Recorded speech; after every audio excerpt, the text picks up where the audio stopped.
Bienvenidos a una nueva edición de ¿Qué quiere la gente? Hoy vamos a salir un poquito de la Argentina y nos vamos a ir a lo que está ocurriendo en el mundo, en particular el conflicto entre Estados Unidos, Irán e Israel. Creo yo este conflicto no puede entenderse simplemente como un episodio militar más dentro de la larga historia de tensiones de Medio Oriente, sino que detrás de esta decisión de escalar hacia una confrontación más directa aparecen distintos niveles de incentivo que están operando al mismo tiempo. Y el objetivo de esta edición es explorarlos. Hay una dimensión estratégica vinculada al lugar que Estados Unidos tiene y que busca preservar en el sistema internacional. Existe también una dinámica doméstica que conecta la guerra con la necesidad de construir un liderazgo interno en Estados Unidos en un momento en el que el país se encamina hacia elecciones legislativas muy importantes. Y finalmente aparece una dimensión económica que introduce límites claros a cualquier tipo de escalada a través de los mercados energéticos y los mercados financieros. La decisión de Donald Trump de involucrar directamente a Estados Unidos en una ofensiva contra Irán, creo yo, debe leerse como en esta intersección, no solamente como una reacción frente a una amenaza puntual, sino también como una apuesta política y estratégica. Como toda apuesta, este tipo de decisiones combina oportunidades y riesgos, que vamos a tratar de analizarlos, pero sobre todo mirándolo desde la perspectiva de los Estados Unidos. Hay que ver si los beneficios superan a los costos y cuándo, digamos, esta balanza puede cambiar. Para entender qué está pasando, conviene ordenar el análisis entonces en tres planos. Primero vamos a hablar de los hechos que desencadenaron el conflicto. Luego vamos a hablar un poco de la cuestión estratégica a nivel internacional. Y en tercer lugar vamos a hablar de los incentivos políticos internos y financieros que impone la guerra para los Estados Unidos. Vamos un poco a los hechos, digamos. La guerra comenzó tras una serie de operaciones conjuntas entre Israel y Estados Unidos dirigidas contra la infraestructura militar y nuclear iraní. Los ataques incluyeron bombardeos a gran escala sobre instalaciones estratégicas, la destrucción de capacidades misilísticas y un golpe directo sobre la conducción del régimen iraní que terminó con la muerte del líder supremo y de varios altos funcionarios. Miles de objetivos fueron atacados en territorio iraní durante los primeros días de campaña y esto no fue, digamos, algo improvisado. Si bien fue en el medio de la noche, no fue una decisión tomada al azar. Durante semanas, Washington y Jerusalén, y en realidad Tel Aviv, habían coordinado escenarios posibles mientras continuaban negociaciones diplomáticas sobre el programa nuclear iraní. Mientras esas negociaciones con Irán seguían formalmente abiertas, el Pentágono empezaba a reforzar silenciosamente su presencia militar en Medio Oriente, instalando portaaviones, bombarderos, sistemas de defensas aéreas en toda la región, con el objetivo de sostener una campaña un poco más amplia por si las conversaciones fracasaban. Cuando finalmente las negociaciones colapsaron, la opción militar ya estaba preparada. El ataque inicial buscó producir un efecto doble, por un lado un efecto militar, destruyendo grandes capacidades estratégicas iraníes, y por otro lado un golpe político, porque el golpe sobre la cúpula del régimen introdujo directamente la posibilidad de un cambio de liderazgo dentro del sistema político iraní y una inestabilidad a nivel de las élites en Teherán. Sin embargo, la respuesta iraní mostró, digamos, rápidamente que el conflicto no podía limitarse a una operación quirúrgica y sin consecuencias regionales. Hubo ataques desde Irán con misiles y drones sobre distintos objetivos y aliados en Medio Oriente, hubo amenazas sobre rutas marítimas y hubo presión sobre bases de Estados Unidos en la región. Aunque la intensidad inicial de la respuesta iraní disminuyó en los días, digamos que disminuyó con el correr de los días, la incertidumbre sobre la evolución del conflicto permanece abierta. Entonces, repasados los hechos, vamos a meternos ahora a comprender la lógica detrás de este accionar. Para iniciar el entendimiento en sentido estratégico de esta guerra, hay que situarla dentro de un contexto internacional más amplio. El sistema global está atravesando un proceso de reajuste, marcado por la creciente competencia entre Estados Unidos y China. En ese escenario, Washington busca reorganizar sus alianzas y consolidar su posición frente a su principal rival estratégico, que es China. Entonces, todas las acciones de Estados Unidos tienen que leerse con China como objetivo final. Irán aparece entonces como un actor regional que durante décadas ha desafiado el equilibrio de poder en Medio Oriente a través de una combinación de desarrollo militar propio y apoyo a redes de milicias aliadas en distintos países de la región. Debilitar Irán, entonces, no responde solamente a un conflicto local. También puede interpretarse como parte de un intento de estabilizar un entorno, digamos, estratégico que a Estados Unidos le conviene. Al mismo tiempo, la política exterior de Trump refleja una visión muy particular sobre el uso de la fuerza que me parece muy interesante. Históricamente, él rechazó las guerras prolongadas en Medio Oriente, pero nunca este rechazo parece haber implicado la ausencia del uso de la fuerza militar. Más bien, lo que parece que estamos viendo es que tiene una preferencia por operaciones rápidas, contundentes y políticamente visibles. En ese sentido, la ofensiva contra Irán encaja dentro de esa lógica. La demostración de fuerza busca restaurar la capacidad de disuasión, reafirmar liderazgo internacional y enviar una señal tanto a adversarios como a aliados. Entonces, recapitulando, para entender esta guerra hay que mirarla en un contexto más amplio. Estados Unidos está enfrentando un sistema internacional cada vez más competitivo, marcado por la rivalidad de China.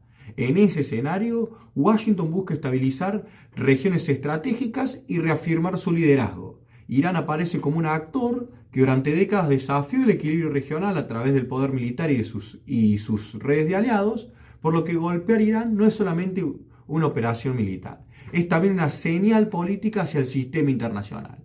El problema es que la historia reciente muestra algo bastante importante. Estados Unidos puede ganar operaciones militares con relativa facilidad, pero lo que resulta mucho más difícil es controlar el orden político que aparece después de una intervención de los Estados Unidos. Ese es uno entonces de los dilemas centrales que plantea esta guerra.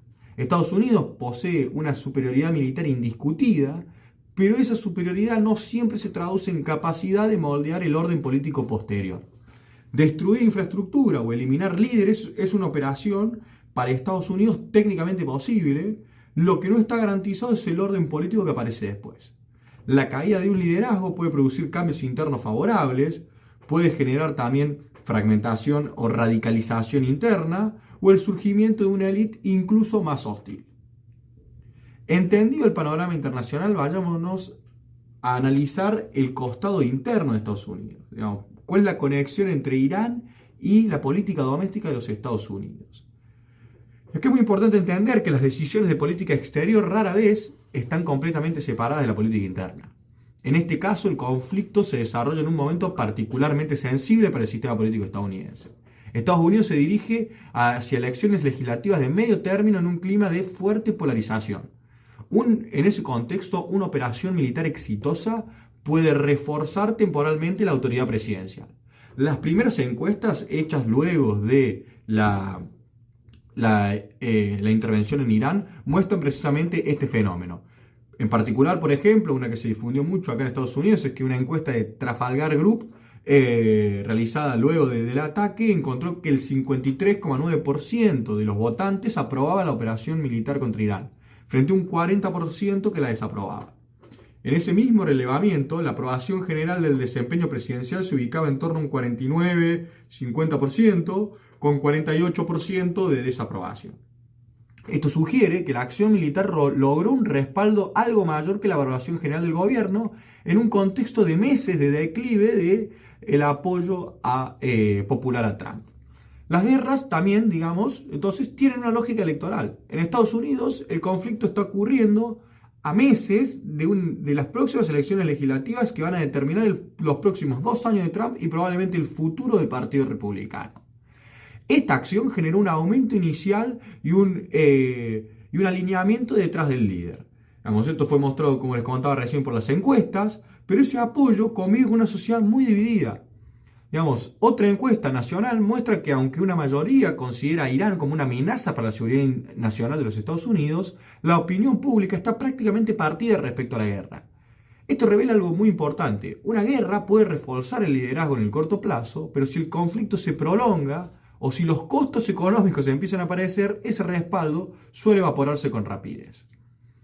Este tipo de reacciones del público ante intervenciones no es inusual. Al comienzo de un conflicto armado, en general suele producirse un efecto de cierre de filas alrededor de un liderazgo nacional. Sin embargo, ese beneficio político tiene límites claros.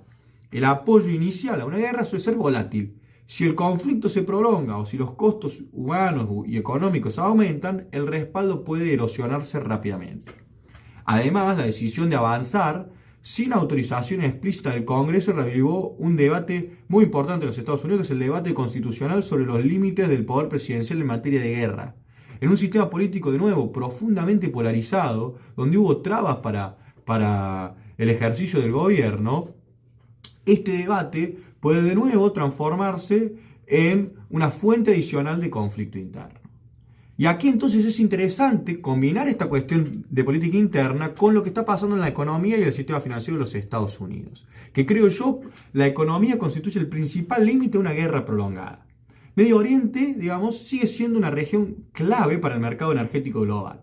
Cualquier conflicto que afecte el flujo de petróleo y gas en el Golfo Pérsico tiene repercusiones inmediatas en los precios internacionales.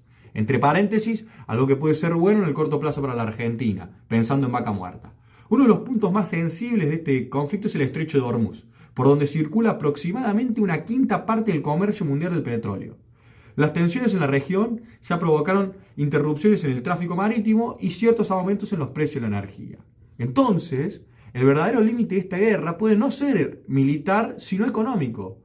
Por el estrecho de Hormuz, que circula, como les contaba recién, la quinta parte del petróleo que se comercia en el mundo,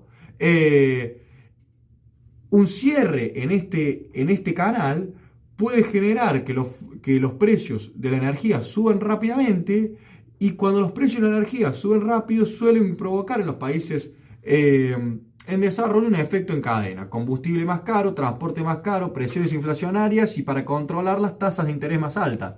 Los mercados financieros pueden tolerar entonces un shock militar breve, pero reaccionan con mucha más cautela frente a la posibilidad de que la guerra se extienda. En este sentido, el sistema financiero global termina funcionando como un límite indirecto a la escalada del conflicto. Una guerra distante puede ser tolerable por una parte de la opinión pública, pero cuando deja de serlo, aparece en la vida cotidiana, digamos, este conflicto bajo la forma de aumento de los combustibles, aumento de los costos, tasas hipotecarias más altas, inflación renovada. Todo esto a meses, de nuevo, de elecciones legislativas. Los mercados financieros entonces reaccionan frente a estos escenarios.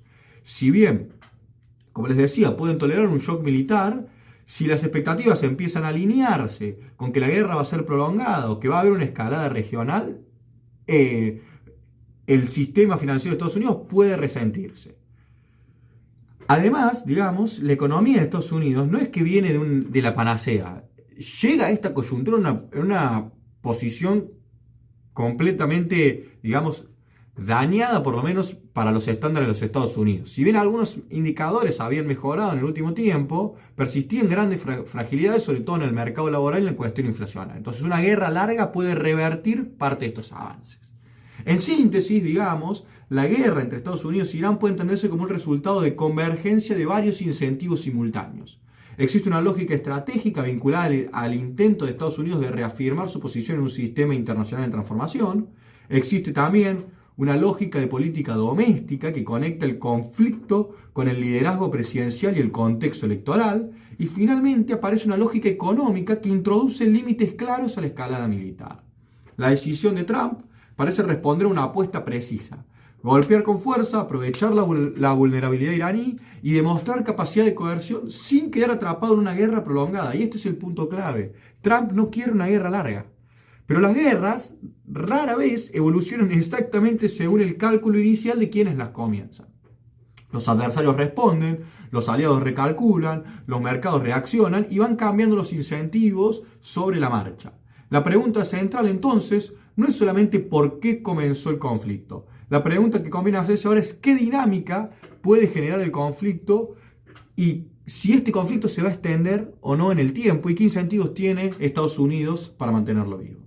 En última instancia, el futuro de esta guerra dependerá de si los Estados Unidos logran mantener el conflicto dentro de los límites que parecen haber guiado la decisión inicial. Si esos incentivos se rompen, si esos límites se rompen, los incentivos que hoy pueden ser racionales, van a hacer que la guerra, digamos, se transforme y se vuelva cada vez más costosa. Bien, llegamos al final de esta edición. Muchas gracias por escuchar. Venimos, como siempre les hago, más o menos una vez al mes, una actualización de cómo venimos creciendo. La verdad estamos muy cerca de llegar a los 1000 seguidores en Instagram. Los episodios vienen creciendo en cantidad de escuchas todas las semanas. Espero que esta edición, que hablamos un poquito más de contexto internacional, también les haya gustado. Y si es así, les agradecería si pueden compartirlo, difundirlo, enviárselo a sus amigos y conocidos para que sigamos creciendo. Nos vemos entonces el próximo domingo. Chau, chau.